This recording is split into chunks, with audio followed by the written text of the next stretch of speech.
Sabi na malakas na amen. Sa focus po natin sa ating pong 3 weeks ng ating pong 21 days prayer and fasting, if you know po, yung first week po natin, ang focus po natin ay gospel. Ngayon naman pong week na ito, ang focus po natin ay growth. At next week po, ang focus po natin ay, generosity. Sino pong gustong payamanin siya ni Lord? Doon po sa gospel, dapat po hindi po lumampas yung 1 week na hindi po natin na-share ang gospel. Unang-una po, kung titignan po natin, tinuro po ni Pastor Ian sa ating po morning watch po yung about sa BEST. Tapos po yung pangalawa po ay yung po ma-share natin yung gospel sa ating po mga loved ones.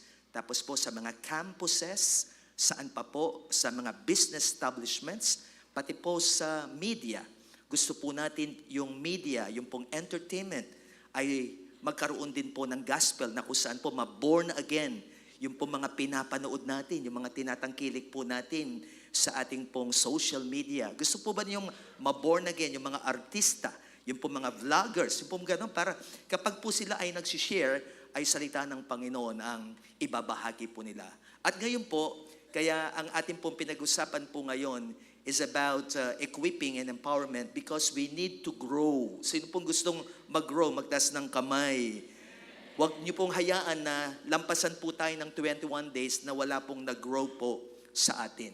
Alam niyo po ba ang sabi po ni Dietrich Bonhoeffer, Christianity without discipleship is always Christianity without Christ. Kaya kahit sabihin po nating mga Kristiyano po tayo, pag wala pong discipleship, parang sinasabi natin, hindi totoo yung pagiging Kristiyano natin. Ang pangalan pa naman po ng ating pong church ay Christ in You. Tignan nyo nga po yung katabi nyo kung mukhang nasa kanya si Christ. Ang sabi po dito sa sinabi po ni Dietrich, Christianity without discipleship is always Christianity without Christ. Parang sinasabi nating wala si Kristo sa isa pong iglesia kapag wala pong discipleship. Kaya yan po ang emphasis po ng Christ in You, hindi po nawawala ang discipleship. Dapat lahat ng nawiwin natin, lahat ng naisasama natin sa Panginoon, nag-grow po sila hanggang sila po ay maging disipulo ng ating Panginoon. Kaya po, ang second session po natin, we will focus on strong discipleship. Pwede po ba nating isigaw po ng malakas po ito? 1, 2, 3. Strong discipleship. When we say strong discipleship, this is unshakable. Ito po'y nananatili. Ito po ay matatag. Hindi kailanman ito mawawala sa buhay natin habang tayo ay nabubuhay. 4 na bagay po ang ating pong tutunghayan dito po sa strong discipleship. We will talk about my mission, my goal, my response, and my training. Ang una po ay yung pong mission po natin. Pakisabi sandali sa katabi, may mission ka. Doon po sa kabila, may mission ka. Sino po sa inyo, memorize po ninyo yung ating 7 C's. Doon po sa ating who we are, na ibinigay po sa atin, yung mga pamphlet po natin. At ito po'y naituro ko po last year. Sino pong memorize? Bibigyan po natin siya ng 500. Come on. Salamat, hindi ako mababawasan ng 500. Itaas kaya natin 1,000. Wala. Ano po yung unang sin natin? My cause. Our cause. Yan po yung vision natin. Second is our commission. Yan po yung ating mission statement. Number 3 is our core values. Yan po yung ating mga values kung bakit nagagawa natin yung mission natin. Number 4, yung ating culture. Our culture. Number 5 is our care groups. Ano po yung number 6? Our creed, yung ating mga paniniwala. And number 7 is our church history. Dapat memorize natin yun. Ulitin natin. Number 1, our cause, our commission, our core values, our culture. Number 5, care groups. Number 6, our creed and our church history. Kaya una po nating titignan yung ating pong mission, my mission. Ito po ay nasa Matthew 28:19 to 20, our commission. Kapag sinabi nating mission, nakapaloob po yan sa Matthew 28:19 to 20. Kapag tatanungin ka, ano ang mission statement natin? Ang sagot natin, Matthew 28:19 to 20. Basahin natin, "Go therefore and make disciples of all nations, baptizing them in the name of the Father and of the Son and of the Holy Spirit, teaching them to observe all that I have commanded you. And behold, I am with you always to the end of the age." Ngayon po, nakapaloob po, binilog ko po yan, yung pong words na make disciples. Because making disciples is our primary mission. Kaya kapag tinanong ka, anong mission mo dito sa lupa, anong sagot natin? Making disciples. Pakisabi sa katabi para ito hindi natin makalimutan. My mission is making disciples. Your mission is making disciples. And how do we make disciples? Nandoon po yung word na go, baptizing, at saka po teaching. Yan po ang tatlong bagay na ating ginagawa para po makabuo tayo ng mga disciples. We make disciples by going, by baptizing, and by teaching. Yung pong tatlong yan ay makikita po natin para hindi natin makalimutan. Ginawa po nating I po lahat yan. We make disciples by going. Next slide po tayo. By going. Next slide po tayo. Yan. By going, yan po yung ating intentionality. By baptizing, yan po yung identification. By teaching, yan po yung instruction. Bakit po intentionality? We make disciples not by sitting. Dapat we go. Saan ka man pumupunta, dapat intentional ka. Kung ikaw ay parating nasa eskwelahan, dapat nakakapag-produce tayo ng disciples sa eskwelahan. Kung tayo po ay nasa opisina, dapat nakakapag-produce tayo ng disciples sa opisina. Kung tayo po ay nagtitinda, yung mga bumibili po sa atin, imagine po ninyo, everyday may mga bumibili po sa tindahan natin. At least nakalima ka lang sa isang taon sa lahat ng bumibili, nakapag-disciple ka. At saan ka man pumupunta, hindi lang po ito sa mismong syudad po natin. Kahit napunta ka pa sa ibang syudad, see to it, you are being intentional. Yung sinasadya mo. Hindi ka urong-sulong. Yung tinuro po kanina ni Pastor Herbert, na dapat buo ang loob mo. At pinapanalangin mo na sa bawat paghakbang mo, bawat pag-alis mo, bawat pagpunta mo, nakakabuo ka, at least nakakaisa ka na disciple. And after that is by baptizing. Bakit po importante po yung baptism? According to Romans chapter 6, we are identifying ourselves with Jesus Christ. Ano po bang ginawa ng ating Panginoon? Siya po ay namatay sa krus at siya po ay nabuhay na muli. Yan po yung water baptism. We identify ourselves with Christ. Na kapag tayo po inilubog sa tubig, nilulubog din natin ang ating mga kasalanan. Kung paano po namatay ang ating Panginoon doon sa krus, namamatay din po tayo sa ating sarili. Nililibing natin yung buhay natin doon po sa tubig. Yung pong katabi nyo, mukhang buhay pa ba o patay na po siya? Anong ibig mo sabihin, Pastor? Yung patay na yung dating buhay natin. No po? Ngayon, noong po tayo ahon po sa tubig. Nung umahon ka na mula po sa tubig, yun po yung bagong buhay.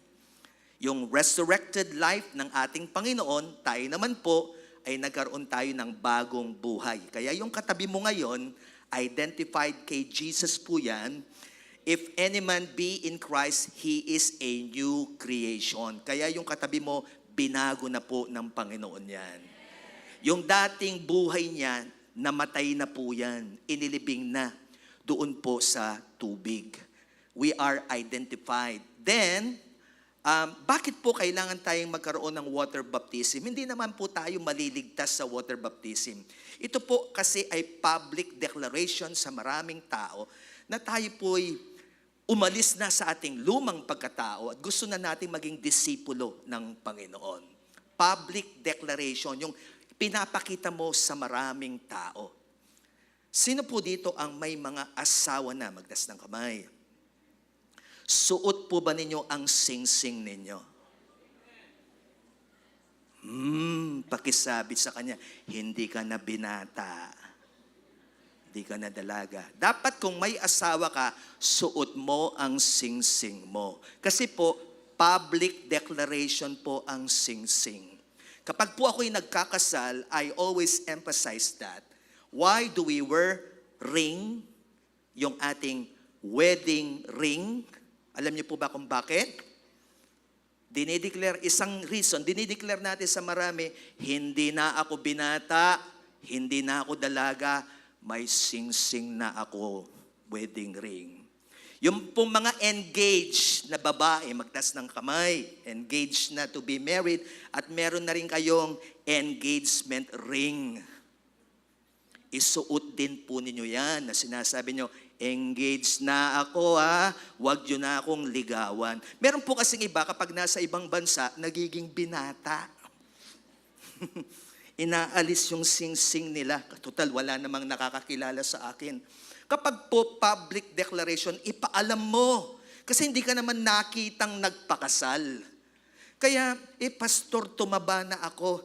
Bili po tayo ulit ng sing-sing, kahit po yung mura lang.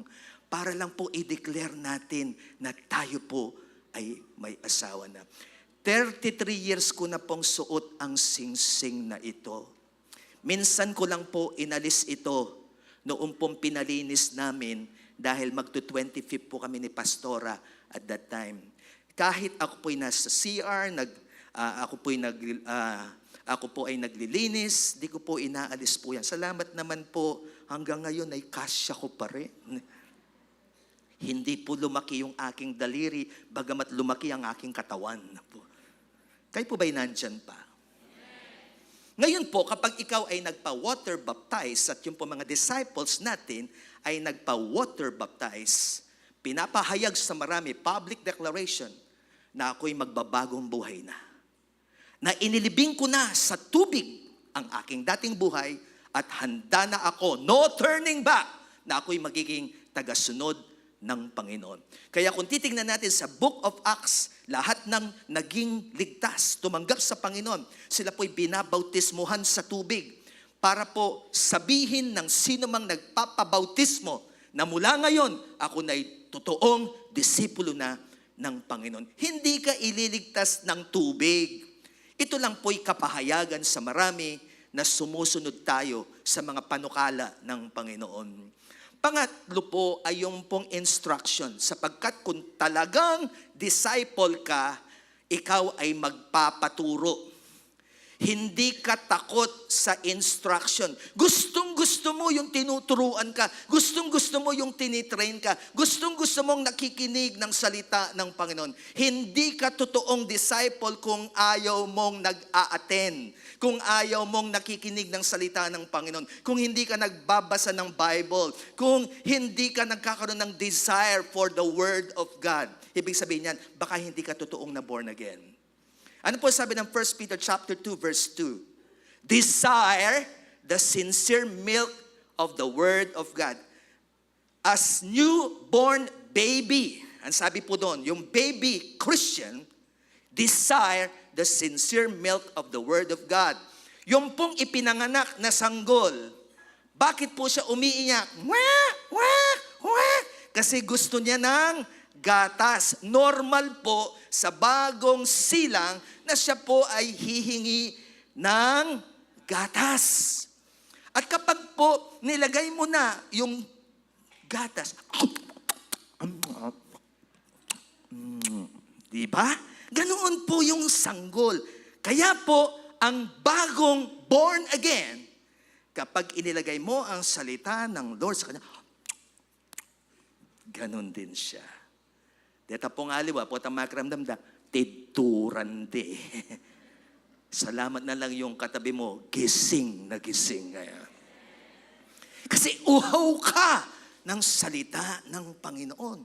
Dahil alam mo, yan ang buhay mo. If you don't disciple people for Christ, the world will disciple them for something else.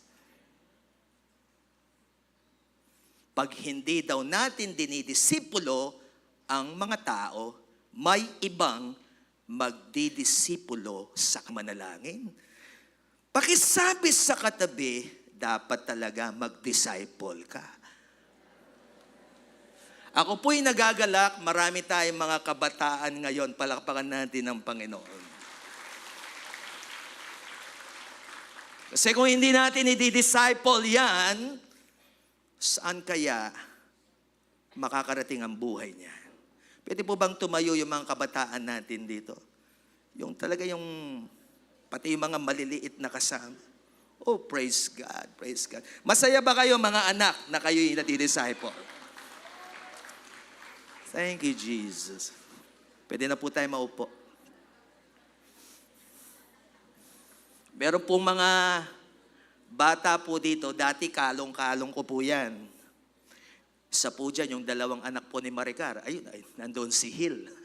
Si Hill, parati po namin kalong. Ang cute po kasi ng mga batang yan. Ngayon po, mga 18 years old na.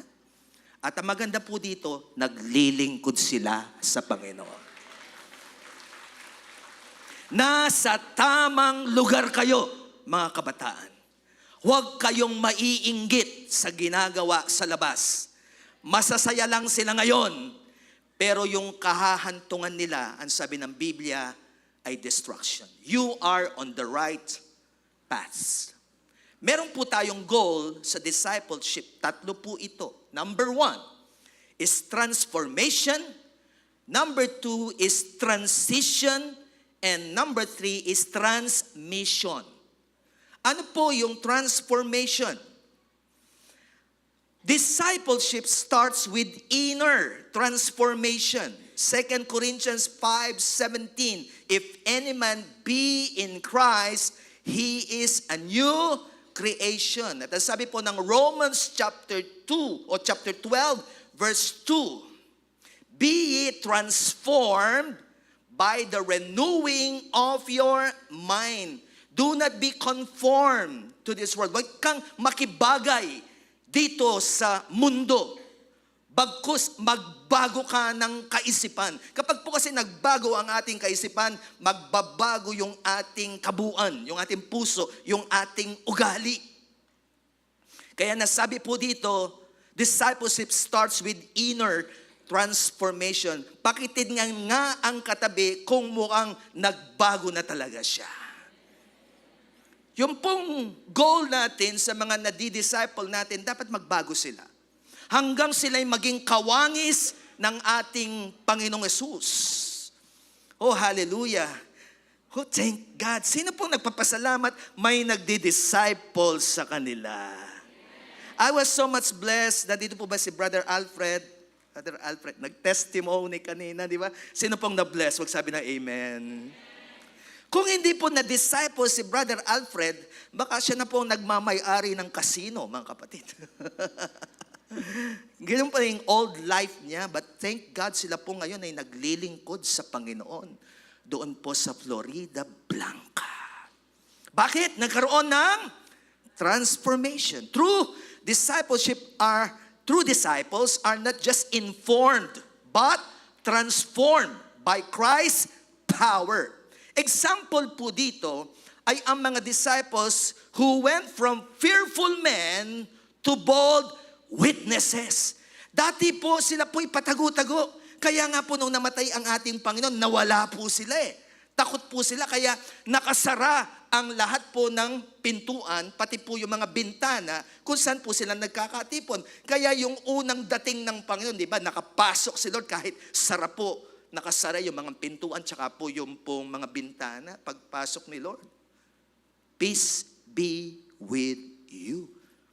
Mapayapa kayo. Huwag kayong matakot. Kaya nung nakita po yun, they have experienced the resurrected Christ. Naging mga matatapang po sila. They were ready to die for Jesus because there was a transformation sa buhay nila. Second is transition. Ito po yung new way of living. Discipleship is a journey from old to new. Yung sinabi ko po kanina na 2 Corinthians 5:17 at saka po yung Romans chapter 6. Kaya meron po tayong pagtuturo sa discipleship na steps. S-T-E-P-S. Bakit po ito ang ibinigay ni Lord sa atin? Alam niyo po, binigay ni Lord ito sa atin. Palakpakan natin si Lord. No? Yung binibigyan tayo ng magandang discipleship program. Kasi po kapag steps, you are advancing. Every step, nagkakaroon ka ng transition. Mula doon, tignan niyo po, galing ako doon, nakarating ako dito.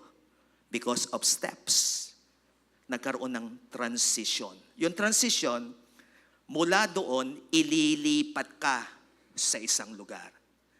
Mula po sa ikaw ay naligtas, bibigyan ka ng mga transition class. Yung transition class, ituturo sa'yo kung paano lalong magbago ang buhay mo. Tapos po dito sa E, mag-e-encounter tayo, di ba?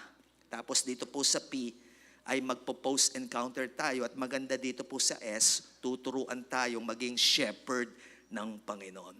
Dati, ikaw ay isang saved lang. Tinanggap mo ang Lord. Tignan niyo po yung katabi niyo. Di ba matinding transition yan? Si Brother Andy, dating battalion commander, no? Oh! Ganyan po si Brother Andy, no? Harap sa kanan! No! Yun. Aniya po kalati. Pero aniya karagul kaladwa. Pero ngayon, nangangaral siya ng salita ng Panginoon. Yan pala isa sa mga dahilan kung bakit ginawa kang battalion commander. Mga batalyon na mga armies ni Lord ngayon ang hahawakan mo. Brother Andy, hallelujah. We have an ongoing transition up to this time. Ako po, hanggang ngayon, ay nagkakaroon po ako ng transition sa buhay ko. Habang tayo po'y nabubuhay, paangat po yung discipleship po sa buhay natin. Number 3 is very important, yung transmission.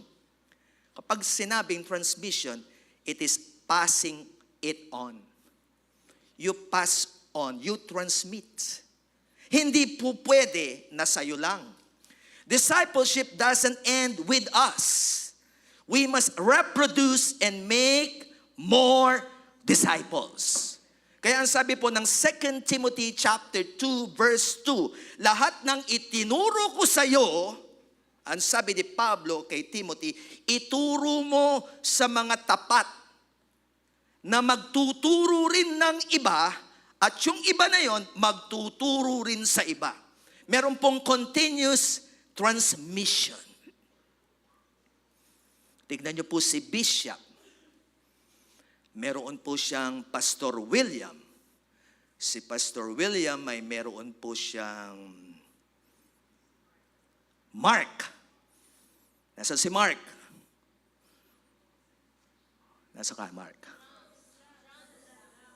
Nasa drums. Mark, may disciple ka rin. Tama.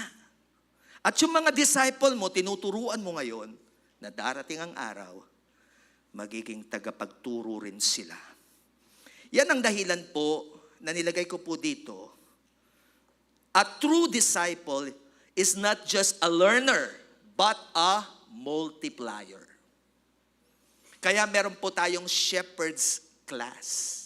Kasi po sa shepherd's class, ay tuturuan ka paano magdisipulo ka. paano ka mag-handle ng sarili mong grupo. At hindi ka mahihirapan kasi may nagtuturo sa iyo at lahat ng tinuturo sa iyo, yan ang ituturo mo sa kanila. At ang maganda po dito, hindi lang tayo tinuturuan, tinatransfer pati po yung spirit. Praise God.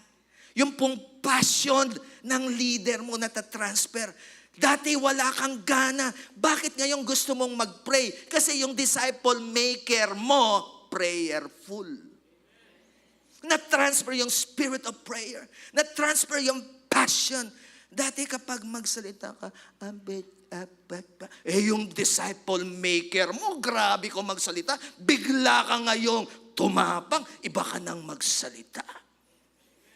Tignan niyo po si Pastor Herbert, na-disciple talaga po si Presi. Dati po mahihayin po si Presi, ngayon po grabe, nag-house to house. Si Pastor Herbert nga po, dati nahihiya po dyan sa house to house. Deaconister Presi ngayon, Pastor. Grabe yung... Ang maganda nga po sa discipleship, yung dinisciple mo, mas magiging matindi pa kesa sa'yo. Yun ang masarap. At yung pong dinisciple ng disciple mo, mas magiging matindi rin. Actually, yun po ang prayer po naming mga pastor. Yung pong mga anak namin, dapat mas passionate kesa sa amin. Tapos po yung mga magiging apo namin, mas passionate doon sa mga anak namin. Para po magkaroon tayo ng lahi ng mga maalab at maiinit ang puso sa Panginoon. Kasi kung hindi po ganoon, kung baligtad po, na ako po ay medyo mainit lang, at yung mga anak ko, 1/4 na lang yung init nila, at yung mga apo ko, 1/8 na lang yung init nila. Yung apo sa tuhod ko, wala nang init. Init-initan na lang. So ano mangyayari? Christianity will stop. No wonder in the Old Testament, yung po mga Israelites, meron po silang Haring David, meron silang Joshua, pero sa bandang huli, mga mananambana, mga Diyos-Diyosan. Ang tindi, napakalayo. Yung pong kanilang pinakahari dati, one thing I desire of the Lord, and I will seek after, that I may dwell in the house of the Lord all the days of my life, to behold the beauty of the Lord and to inquire in His temple. Ang ganda ng mga words ni David. Para daw po siyang isang usa na talagang uhaw na uhaw sa presensya ng Panginoon. I was glad when they said unto me, let us go into the house of the Lord. What a passionate King David. Pero yung mga apo ni David, naging mananamba ng Diyos-Diyosan. Sino po dito gusto ninyo yung apo ninyo sa kuko? Pinakalayo-layo ko na. Yung inyong apo sa kuko, magpapastor. Hindi ako naniniwala sa amen po ninyo. Ulitin ko, yung inyong apo sa kuko, magpapastor. Yung sila'y talaga, hindi man sila magpapastor, pero maalab yung puso nila sa ating Panginoon. One person is a multitude. Ang sabi nga po ni sa Isaiah 51 verse 2, look to Abraham, your father, and to Sarah, who gave you birth. When I called him, ano sabi dito? He was but one. Isa lang siya. But when I blessed him, he multiplied. Mag-isa lang po si Abraham, but when he was blessed by God, he multiplied. Dumami ng dumami ang kanyang mga anak at naging apo. Kaya yung katabi mo, sabihin niyo po sa kanya, multitude ka. Hihingin natin ang blessing ni Lord today for us to be multiplied. Sino po dito hihingi ng blessing mamaya? Tignan niyo po ito. Yung ating pong year 1 to 15 muna tayo. Sige po. Sige na. Yan. Example po, year 1, isa ka lang. Nag-iisang ikaw. Nakita ko si Matthew. Hello, Matthew?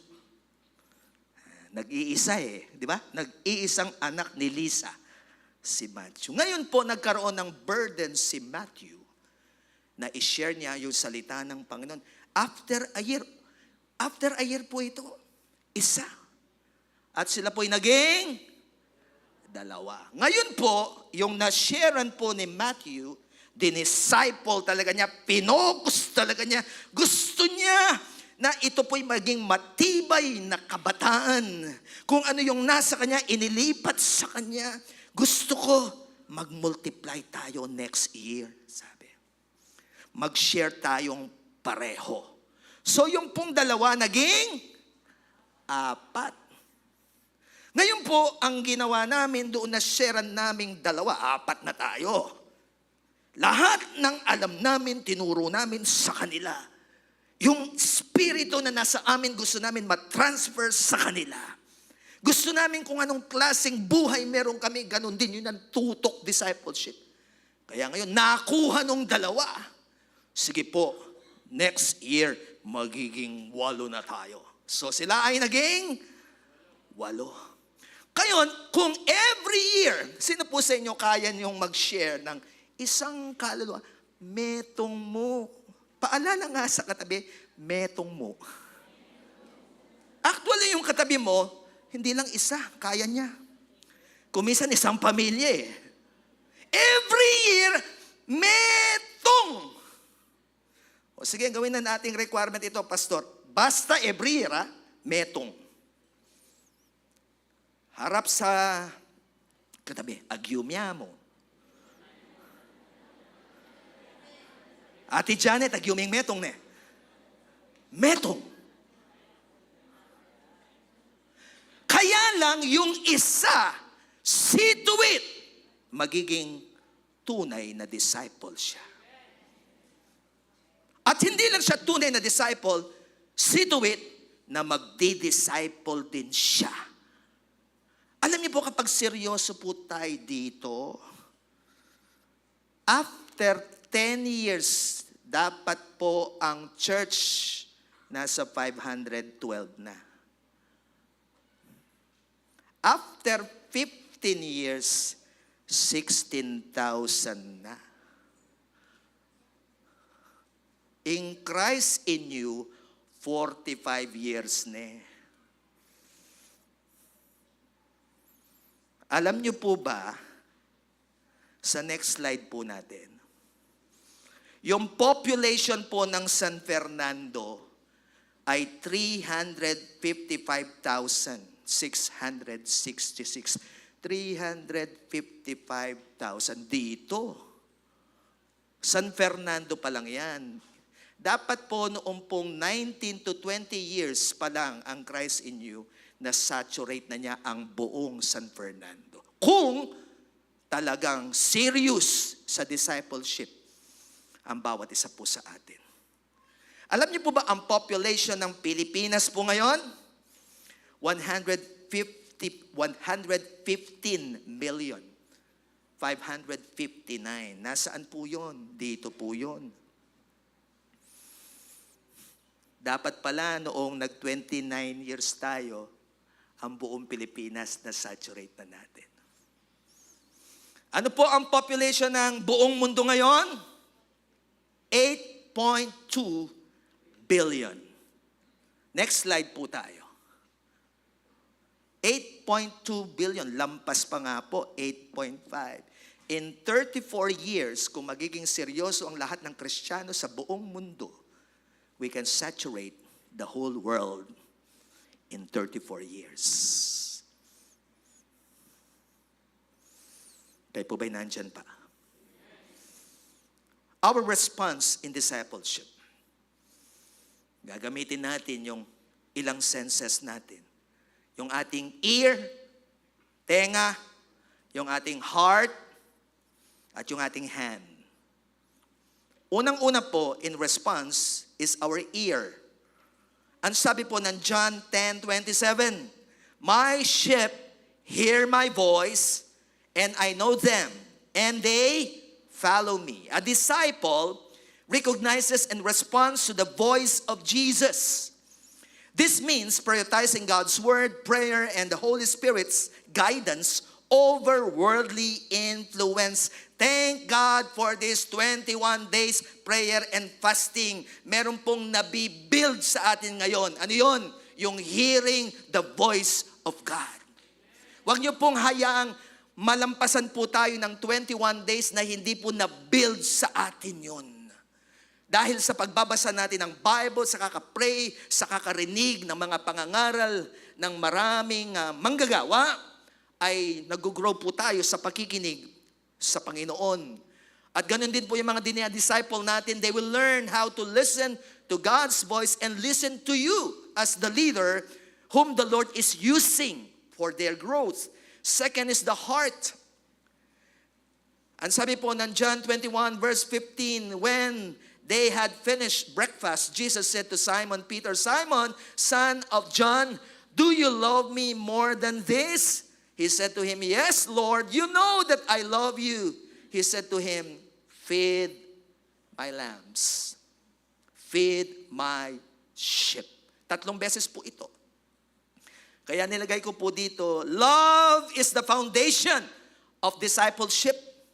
Jesus did not first ask Peter about his skills or knowledge. He asked about his love. Discipleship begins with a deep love for Jesus, which then overflows into serving others. Kaya kapag po ang pundasyon ng ating ginagawa ay pagmamahal sa Lord, lahat ng ginagawa natin ang dahilan mahal natin si Lord. Kung bakit ako nagpipreach ngayon, hindi dahil po sinabihan lang po ako ni Bishop, mag-preach ka, magturo ka. Nandito po ako kasi mahal ko si Lord. Humahayo tayo sapagkat mahal natin si Lord. Nagwo-worship leader tayo kasi mahal natin si Lord.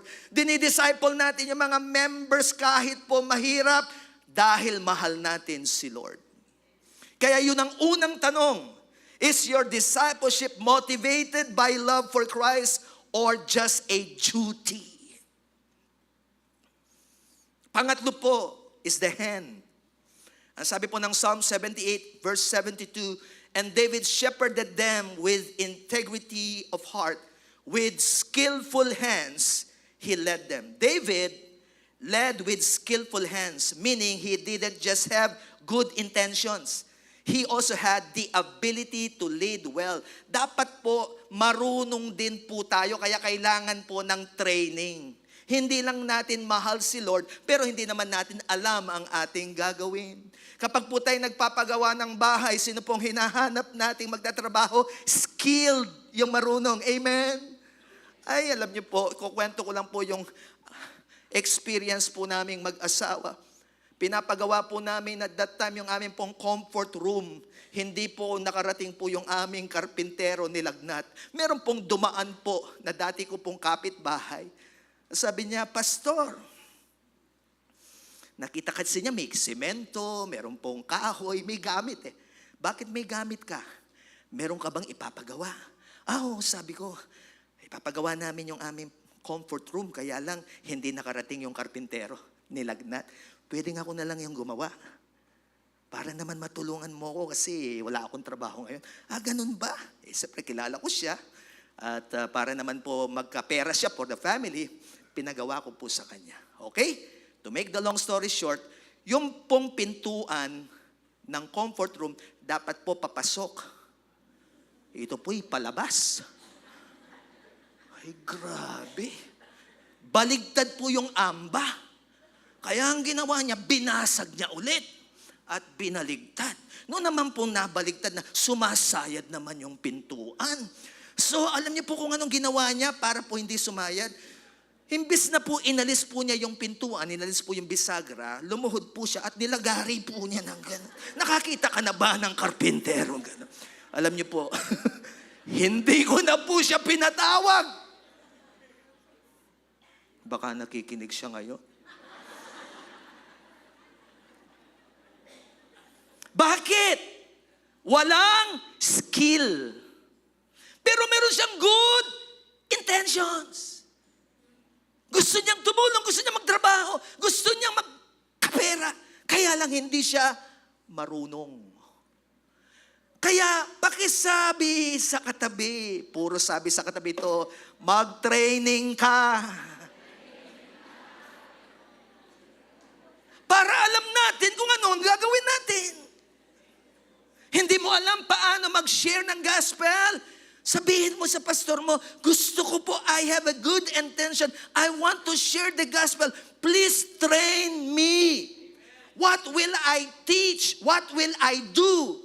How to face problems. Ay, ang ganda po ng ating Shepherd's Class 2. Tuturuan tayo paano mag-share ng gospel.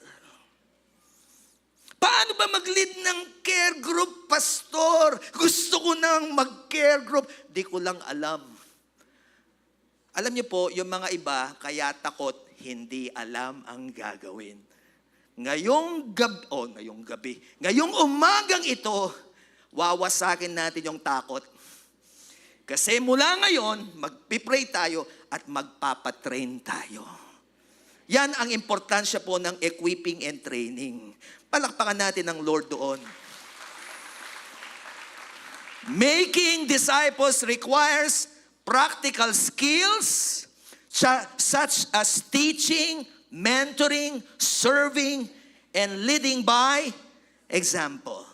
Lastly, training and discipleship. Ito po yung last. It will start with desire.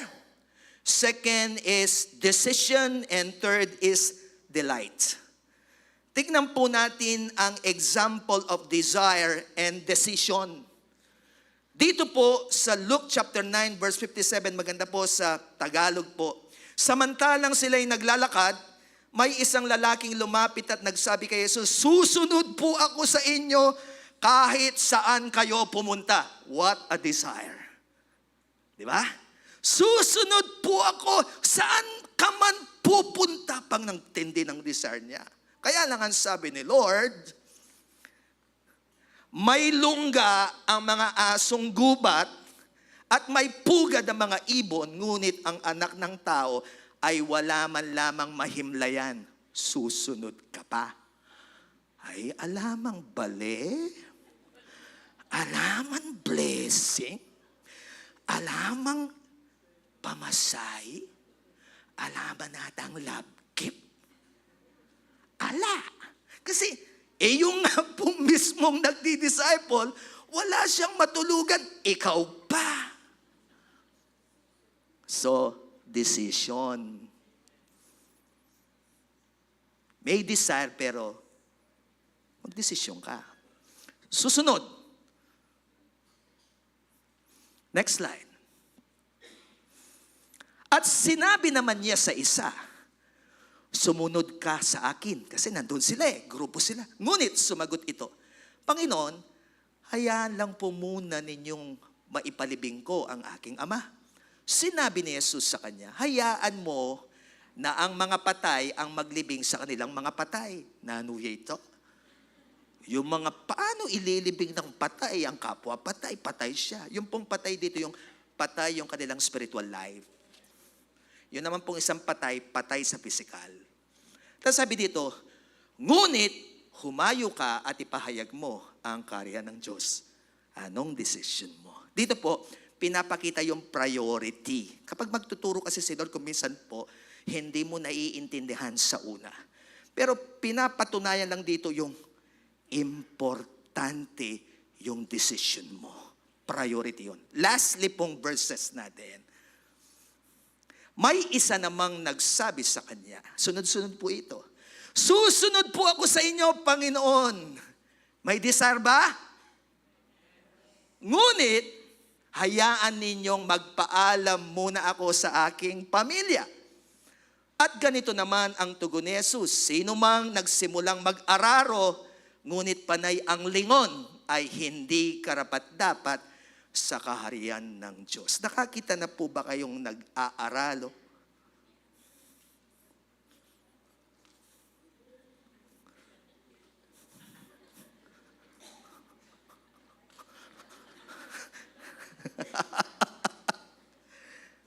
gusto ni Lord, pag nag-araro ka, focus ka doon sa harapan mo. Walang lingon-lingon.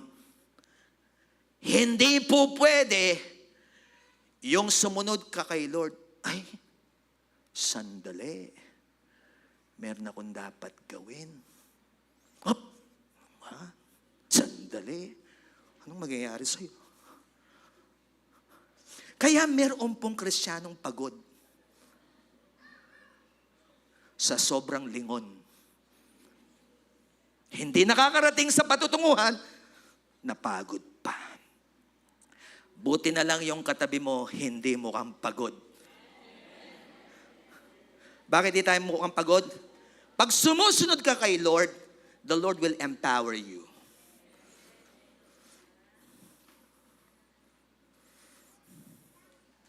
Amen. Ay, kusapa. Magdidesisyon ka talaga. Nung ako po ay 20 years old, pwede pa po ba akong magpatuloy, mga pastor? Konting-konti na lang.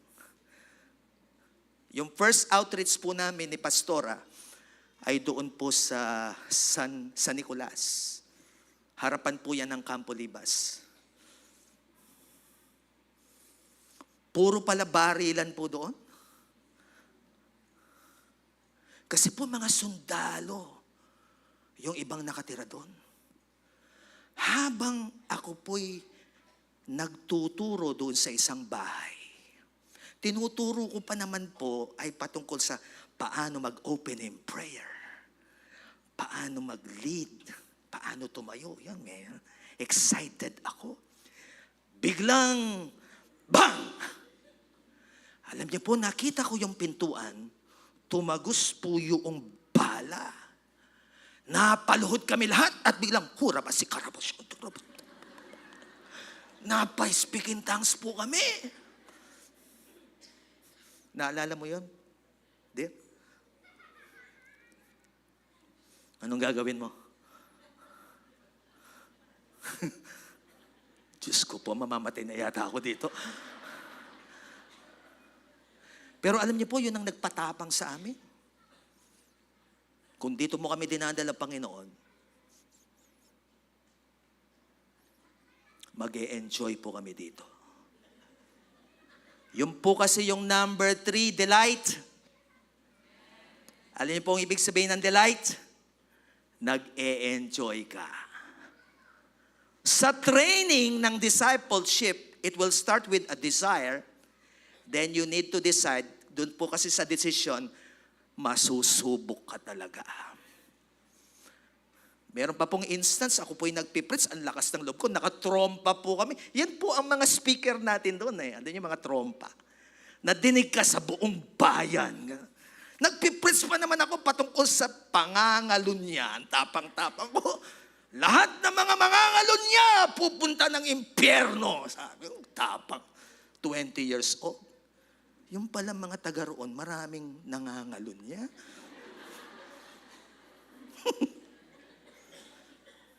Bigla pong maring pag. Ba, pinagbabato na po yung aming bubungan. Wala pa naman po ceiling yun eh. Ano lang po, yero lang. Black. Tuloy pa rin. Hindi natitinag. Parang John the Baptist.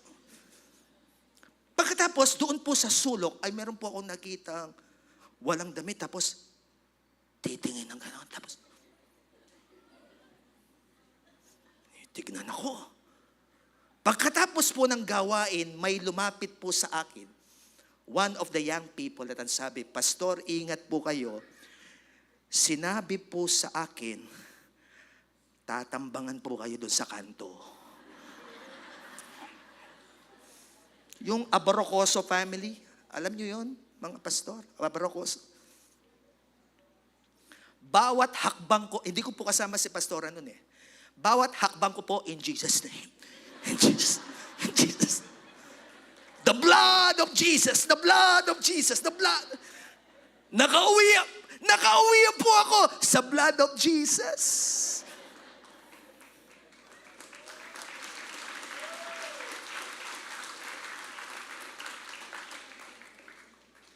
Anong desisyon mo ngayon? Will you still be trained? Yun po yung training ng mga pastor. Di ko po alam yung mga ibang kwento po ng mga pastors po natin. Pero ako po, yan ang ilang mga kwento ko. 20 anyos lang po ako noon. Nandyan pa po ba kayo? Dito po tayo magtatapos. Delight. Acts 5:41 to 42. So they departed from the presence of the council. Ito po ay pagkatapos po ng persecution. Rejoicing that they were counted worthy to suffer shame for His name. Nakakita na kayo ng nagre-rejoice na sila po ay sinusubok, na sila po'y pinapersecute, na sila po'y kinukulong.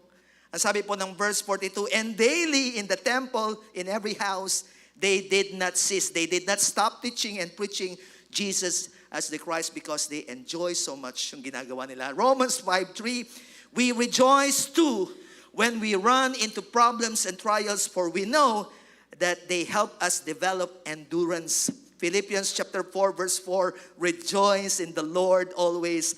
And again, I say rejoice. Nasaan po si Pablo dito? Nasa loob po ng bilangguan. Pero nagre-rejoice siya. Bakit? He is delighting at that time that even in times of persecution, masaya po siya sa presensya ng Panginoon. Amen. Sa ating pong pagtayo, let's all stand. Ang sabi po ni C.S. Lewis, the church exists for nothing else but to draw men into Christ.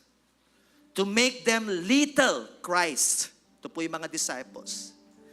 If they are not doing that, all the cathedrals, clergy, missions, and even the Bible itself are simply a waste of time.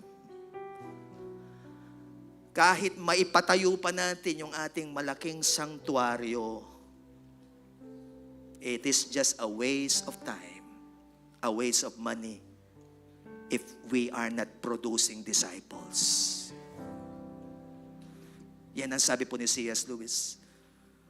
Kahit preach na tayo ng preach, it's a waste of time if we are not making disciples. Hayo na tayo ng hayo. But we are not producing disciples. It's a waste of time. Meron po tayong aawitin ngayon. Gusto ko pong ipag-pray ng lahat ng mga care group leaders. At yung pong nangangako, mula ngayon, pastor, magdi-disciple na po ako. Kung ganyan ang iyong prayer, lapit ka dito sa harapan. Pati po yung mga natigil yung care group, gusto nyo pong i-build ulit. Mag-a-arise ako, pastor. Babawi ako ngayong 2025. Halip po kayo.